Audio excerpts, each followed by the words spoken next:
ಆಗಸ್ಟ್ನಲ್ಲಿ ಸುರಿದ ಮಳೆಯಿಂದಾಗಿ ಪಚ್ಚನಾಡಿಯ ಡಂಪಿಂಗ್ ಯಾರ್ಡ್ ಬಲಭಾಗಕ್ಕೆ ಜರಿದ ಮಂದಾರ ಎಂಬ ಪ್ರದೇಶ ತ್ಯಾಜ್ಯಮಯವಾಗಿತ್ತು. ಈ ಬಾರಿ ಇದು ಪುನರಾವರ್ತನೆ ಆಗಲಿದೆ ಎಂಬ ಆತಂಕ ಕಾಡಲು ಆರಂಭವಾಗಿದೆ.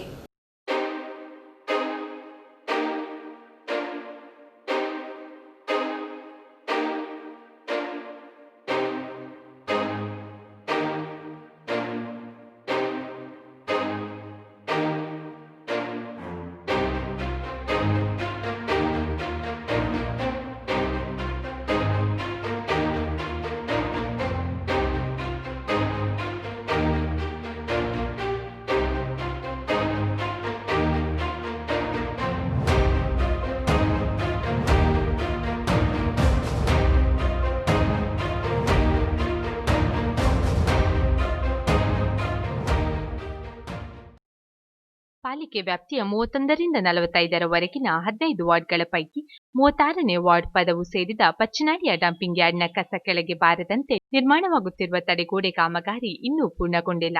ಜೊತೆಗೆ ಈಗಾಗಲೇ ಕೆಳಗೆ ಜಾರಿರುವ ಕಸದ ರಾಶಿ ಈ ಬಾರಿಯ ಮಳೆಗಾಲದಲ್ಲಿ ಮತ್ತಷ್ಟು ಖಾಸಗಿ ಜಮೀನಿಗೆ ವ್ಯಾಪಿಸುವ ಅಪಾಯವಿದೆ. ಕಳೆದ ವರ್ಷ ತ್ಯಾಜ್ಯ ರಾಶಿಯಿಂದ 27 ಮನೆಯವರನ್ನು ತಾತ್ಕಾಲಿಕವಾಗಿ ಬೇರೆಡೆ ಸ್ಥಳಾಂತರಿಸಲಾಗಿತ್ತು.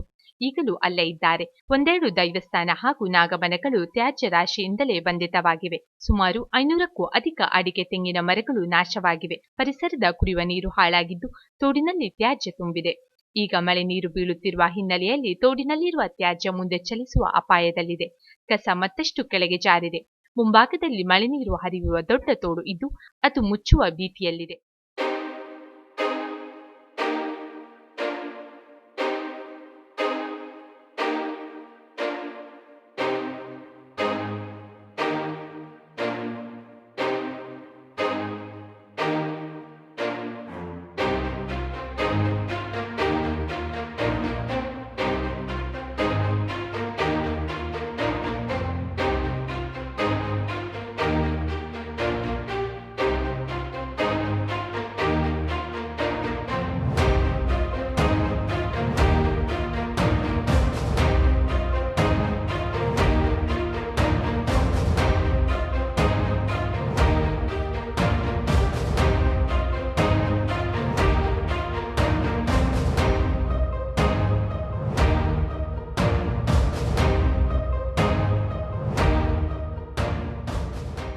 ಈಗಾಗಲೇ ಮಂದಾರ ಪ್ರದೇಶ ಕೃತಕ ತ್ಯಾಜ್ಯ ನೆರೆಯಿಂದ ನಲುಗುತ್ತಿದೆ.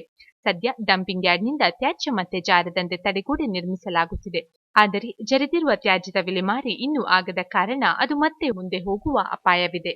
ಮಂಗಳೂರು ವ್ಯಾಪ್ತಿಯಿಂದ ಪ್ರತಿನಿತ್ಯ ಸುಮಾರು 250ರಿಂದ 300 ಟನ್ನಷ್ಟು ಕಸ ಸಂಗ್ರಹಿಸಲಾಗುತ್ತದೆ. ಇದನ್ನು ಸಂಸ್ಕರಣಾ ಘಟಕಕ್ಕೆ ತಂದು ಸಂಸ್ಕರಿಸಿ ಬಾಕಿಯಾಗಿರುವ ಸುಮಾರು 50 ಟನ್ನಷ್ಟು ತ್ಯಾಜ್ಯವನ್ನು ಪಚ್ಚನಾಡಿಯಲ್ಲಿ ಎಸೆಯಲಾಗುತ್ತದೆ.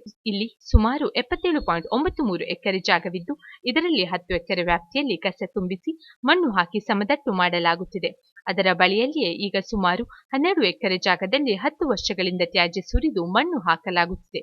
ಇದೇ ಕಾರಣದಿಂದ ಮಂದಾರ ಪ್ರದೇಶ ತ್ಯಾಜ್ಯ ರಾಶಿಗೆ ಸಿಲುಕಿದ್ದು.